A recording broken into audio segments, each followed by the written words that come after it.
നെതന്യാഹുവിന്റെ സാമാനം അടിച്ചുപോയി guys. പുള്ളി തന്നെ പുറത്തുവിട്ട പുള്ളിയുടെ മെഡിക്കൽ റിപ്പോർട്ടുകൾ പ്രകാരം പുള്ളിക്ക് പ്രോസ്റ്റേറ്റ് ക്യാൻസർ ആണ്. ഒരു മനുഷ്യന് ക്യാൻസർ വരുമ്പോൾ സന്തോഷിക്കാനൊന്നും പാടില്ല. പക്ഷേ നെതന്യാഹുവിൻ്റെ കാര്യത്തിൽ നമ്മളെങ്ങനെ എനിക്കറിഞ്ഞൂടാ അത്. അപ്പോൾ മെയിൻ പണിയായുധത്തിന് പണി കിട്ടിയിരിക്കുകയാണ്. ഇനിയിപ്പോൾ ഡ്രൈ ജാക്കുലേഷൻ, അതേപോലെ തന്നെ പണി നടത്തുന്നതിൻ്റെ ഇടയ്ക്ക് യൂറിൻ ലീക്കേജ്, ഇങ്ങനത്തെ ചില പ്രശ്നങ്ങളൊക്കെ ഉണ്ടാവാൻ സാധ്യതയുണ്ട്. എങ്ങനെ അതിജീവിക്കോ എന്തോ.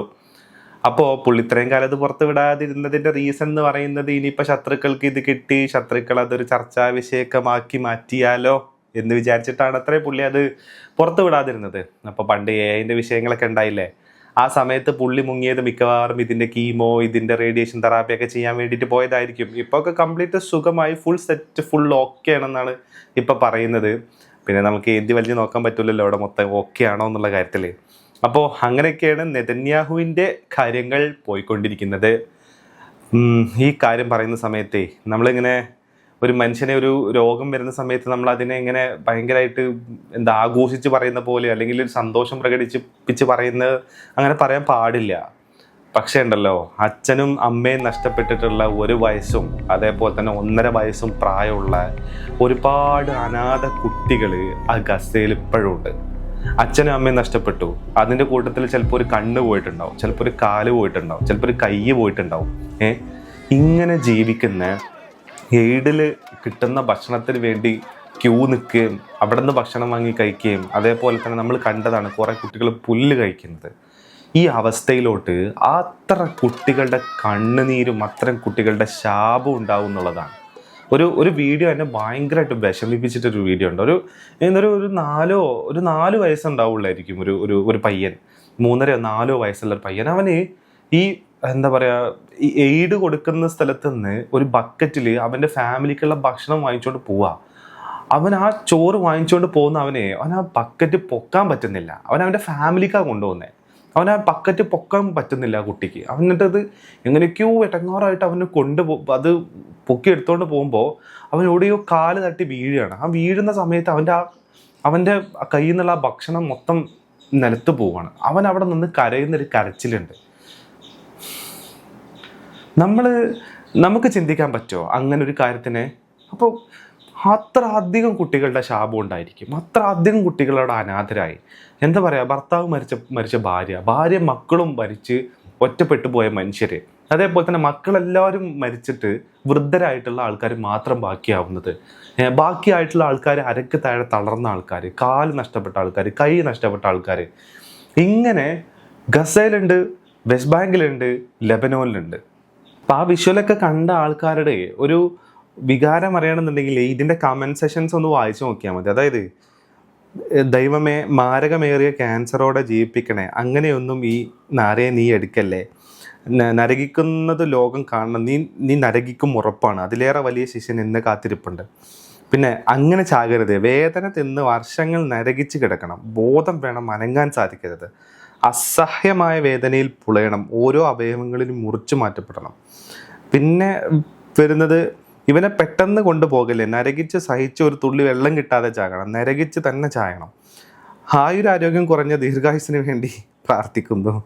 യുദ്ധം തോറ്റു സ്റ്റോപ്പ് ചെയ്തിരുന്ന അഴിമതി കേസ് വീണ്ടും കോടതി പരിഗണനയ്ക്കെടുത്തു. ഇനി ഇത്തിരി സഹതാപത്തിൻ്റെ സൈക്കോളജിക്കൽ മൂവ് ആവാം. അങ്ങനെ നോക്ക്, ആളുകളുടെ ഒരു മെൻറ്റാലിറ്റി ഇതാണ്. ഇതിനകത്തിപ്പോൾ മുസ്ലിങ്ങളെന്നോ ഹിന്ദുവെന്നോ ക്രിസ്ത്യനോ എന്നൊന്നും വ്യത്യാസമില്ല. ഞാൻ പല ആൾക്കാരുടെയും കമൻറ്റാണ് വായിച്ചത്. അതായത് മനുഷ്യർ അനുഭവിക്കുന്നത് കാണുന്ന, മനുഷ്യരോട് ഇത്രയും ദ്രോഹം ചെയ്തിട്ടുള്ള ഒരാൾ കുറേ പേരുണ്ട് നമുക്കറിയാം ചരിത്രത്തിൽ. പക്ഷെ ടെലിവൈസ്ഡ് ആയിട്ടുള്ള രീതിയിൽ നമ്മൾ ഇത്ര അധികം ലൈവായിട്ട് ആളുകളെ കൊല്ലുകയും നരകിപ്പിക്കുകയും ചെയ്ത ഒരു മനുഷ്യനെ നമ്മൾ കണ്ടിട്ടില്ല. നമുക്ക് ആകെപ്പാട് അറിയുന്നത് ഈ ഹിറ്റ്ലർ അങ്ങനത്തെ കുറച്ച് ആൾക്കാരെയാണ്. പക്ഷേ ഇയാളെ കുറിച്ചുള്ള ആളുകളുടെ വികാരം ഇതാണ് എന്നുള്ളതാണ്. ഇപ്പോൾ ലെബനോനിൽ വെടിനിർത്തൽ പ്രഖ്യാപിച്ചിരിക്കുക. വെടിനിർത്തൽ പ്രഖ്യാപിച്ചു, അത് പ്രഖ്യാപനത്തിൽ മാത്രമേ വെടിനിർത്തലുള്ളൂ. എന്നിട്ട് ഇവരുടെ യെല്ലോ ലൈന് ബഫർ സോൺ എന്നും പറഞ്ഞിട്ട് ലെബനോന്റെ കുറേ ഭൂഭാഗങ്ങൾ ഇവർ കൈയടക്കി വെച്ചേക്കുക. ഇവരുടെ കയ്യിലാണത്. ആ ഗ്രാമങ്ങളിലേക്കൊന്നും ആ ഗ്രാമത്തിലുള്ള ആളുകൾക്ക് മടങ്ങി ചെല്ലാൻ പറ്റാത്ത രീതിയിലോട്ട്. അതുമാത്രമല്ല, ഈ 3 ആഴ്ചത്തെ കൂടെ ലെബനോൻ വെടിനിർത്തൽ നിലവിൽ വന്നിട്ടുണ്ടെന്നുണ്ടെങ്കിലും ഇസ്രായേലിന് അതൊരു ബാധകമേ അല്ല. ആ വെടിനിർത്തലിനെല്ലാം ലംഘിച്ചുകൊണ്ട് നിർബാധം അവിടെ ഈ അറ്റാക്ക് തുടർന്നുകൊണ്ടിരിക്കുകയാണ് എന്നുള്ളതാണ്. ഇപ്പോൾ ഈ 2 ആഴ്ചത്തെ അല്ലെങ്കിൽ ഈ പറയുന്ന കുറച്ച് കാലത്തേക്ക് അമേരിക്ക ഇറാൻ വാറിനെ ഇവർ നീട്ടിവെച്ചിട്ടുണ്ട്. അപ്പോൾ അതിൻ്റെ കൂട്ടത്തിൽ തന്നെയാണ് ഇതിന് മുന്നേ ഒരു റിപ്പോർട്ട് വന്നത്. ഈ ഒരു വാറ് അമേരിക്ക ബേസിക്കലി നടത്തുന്നത് നെതന്യാഹുവിന് വേണ്ടിയിട്ടാണെന്ന് പറയുന്നത് ഒരു റിപ്പോർട്ട്. അതിൽ ഈ നമ്മുടെ ജോർജ് ഡബ്ല്യു ബുഷ്, അതേപോലെ തന്നെ ബറാക്ക് ഒബാമ, അതേപോലെ തന്നെ ജോ ബൈഡൻ, ഈ കണ്ട ആൾക്കാരൊക്കെ ആയിട്ട് ഈ ഐഡിയ ആദ്യമേ നെതന്യാഹു പങ്കുവച്ചിരുന്നു എന്നാണ് പറയുന്നത്. പക്ഷേ ഇതിൻ്റെയൊക്കെ റിട്ടാലിയേഷനും അതേപോലെ തന്നെ ഇത് എത്തിക്കാൻ പോകുന്ന ഒരു കയോട്ടിക് ആയിട്ടുള്ള സിറ്റുവേഷനെ കുറിച്ച് അവർക്ക് ബോധ്യം ഉണ്ടായതുകൊണ്ട് അന്ന് അവർ ഈ ഐഡിയനെ എടുത്തിട്ടില്ല. പക്ഷേ ട്രംപിൻ്റെ അടുത്ത് ചെന്നപ്പോൾ Trump it's A really good idea, we will go and destroy dum എന്നൊക്കെ പറഞ്ഞിട്ട് 2 ആഴ്ചത്തെ പരിപാടിക്ക് ഇറങ്ങി തിരിച്ചത് ഇപ്പം എത്ര ദിവസമായി. അപ്പോൾ അന്നത് ഇസ്രായേലിന് വേണ്ടിയിട്ടാണ് ചെയ്യുന്നതെന്ന് പറഞ്ഞപ്പോൾ അത് സമ്മതിച്ചിട്ടില്ല. പക്ഷെ ഇപ്പോൾ UN കൊടുത്ത റിപ്പോർട്ട് പ്രകാരം അത് ഇസ്രായേലിന് വേണ്ടിയിട്ട് തന്നെയാണ് ഈ അറ്റാക്ക് ഇറാനിൽ നടത്തിക്കൊണ്ടിരിക്കുന്നത് എന്നുള്ളതാണ്. അപ്പം ഇസ്രായേലിന് വേണ്ടിയിട്ട് അമേരിക്കക്കാർ കൊല്ലപ്പെടുക, അല്ലെങ്കിൽ ഇസ്രായേലിന് വേണ്ടിയിട്ട് അമേരിക്കയുടെ സമ്പത്ത് ചെലവഴിക്കുക, ഇസ്രായേലും അമേരിക്ക ഒന്നാണ്, 2 രാജ്യമല്ല എന്നൊക്കെയാണ് ഇപ്പോൾ പറയുന്നത് തന്നെ. അപ്പോൾ ആ രീതിയിലോട്ട് കാര്യങ്ങൾ മാറി മറിഞ്ഞു വരികയാണെന്നുള്ളതാണ്.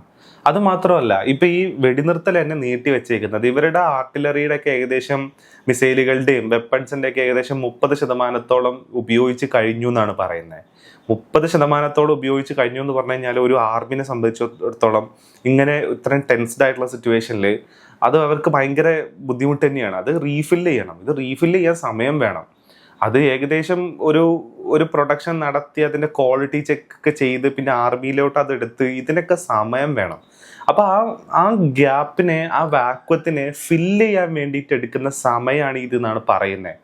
അത് മാത്രമല്ല, ഇസ്രായേലിൽ നിന്ന് പുറത്തു വരാത്ത കുറേ ക്ലിപ്പുകളുണ്ട്. അതായത് ഇറാൻ്റെ അറ്റാക്ക് ഇസ്രായേൽ എത്രത്തോളം ഡാമേജാണ് ഉണ്ടാക്കിയേക്കുന്നത് എന്നുള്ളത്. ഇസ്രായേലിൻ്റെ ഒരു മന്ത്രി തന്നെ പറഞ്ഞിട്ടുണ്ട്, കുറേ സ്ഥലങ്ങൾ നമുക്ക് റീക്രിയേറ്റ് ചെയ്യാൻ പറ്റാത്ത രീതിയിലേക്ക് അത് ഡാമേജ് ആയി പോയി എന്നുള്ളത്.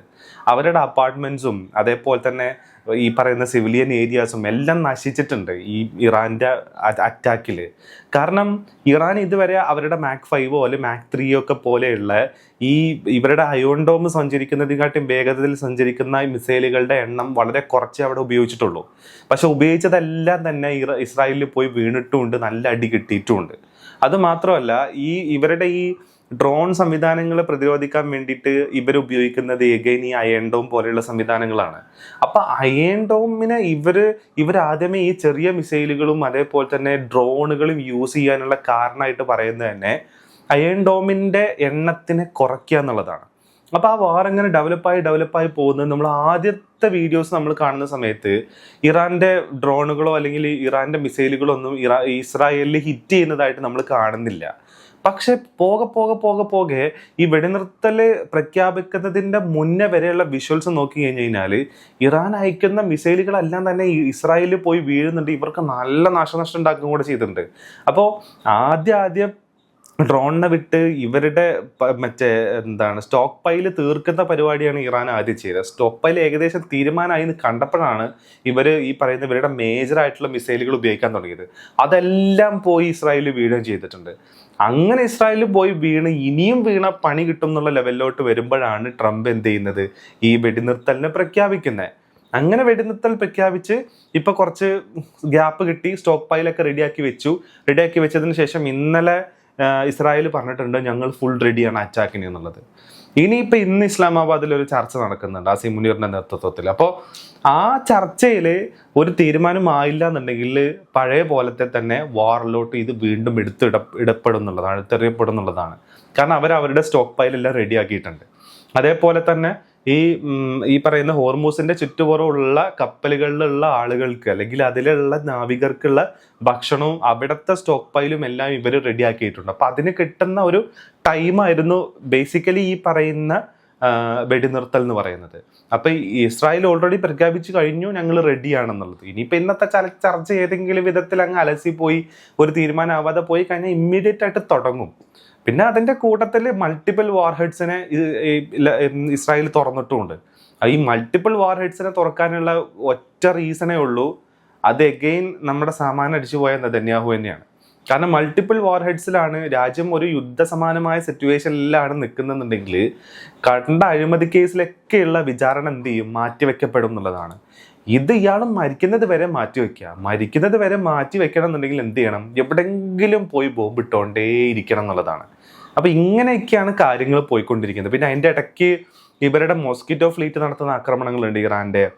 നിങ്ങൾ കണ്ടിട്ടുണ്ടാവും, ഒരു കപ്പൽ എടുത്തിട്ട് ഇവരുടെ ആർമി, ആ മോസ്കിറ്റോ ഫ്ലീറ്റിലെ ആർമി ഈ കപ്പലിനകത്തോട്ട് കയറി പോകുന്നതൊക്കെ. പിന്നെ അമേരിക്കയുടെ ബ്ലോക്കേഡാണ്, ഏകദേശം 36-40ഓളം കപ്പലുകൾ ഓൾറെഡി പോയി എന്നാണ് പറയുന്നത്. ഇവരവിടെ ഇവിടെയൊക്കെ ഡിസ്ട്രോയേഴ്സിന് ഇട്ടിട്ടുണ്ട്. മറ്റവർ നാവിഗേഷനും എല്ലാം ഓഫാക്കിയിട്ട് രാത്രി ഫുൾ ലൈറ്റും ഓഫാക്കിയിട്ട് ഇതിൻ്റെ മൂക്കും തുഞ്ചത്തോടെ ഇവർ കയറി പോകുന്നുണ്ട്. ഇപ്പം ഇന്തോനേഷ്യയുടെ ഒരു കപ്പൽ പോയി എന്ന് പറയുന്നുണ്ട്. അതേപോലെ തന്നെ ചൈനയുടെ കപ്പലുകൾ ഇപ്പോഴും പോയിക്കൊണ്ടിരിക്കുന്നുണ്ടെന്ന് പറയുന്നുണ്ട്.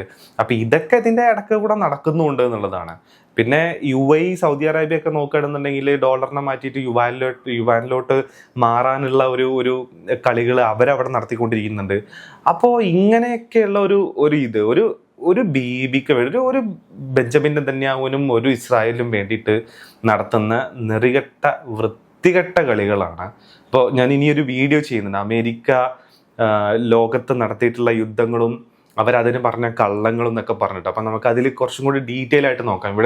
ഇവർക്ക് അനഭിമതരായിട്ട് തോന്നുന്ന രാജ്യങ്ങളെയൊക്കെ എങ്ങനെയാണ് ഇവർ നശിപ്പിച്ചേക്കുന്നത്, എന്തൊക്കെ റീസൺസ് ആണ് അവരതിന് പറഞ്ഞേക്കുന്നത് എന്നുള്ളത്.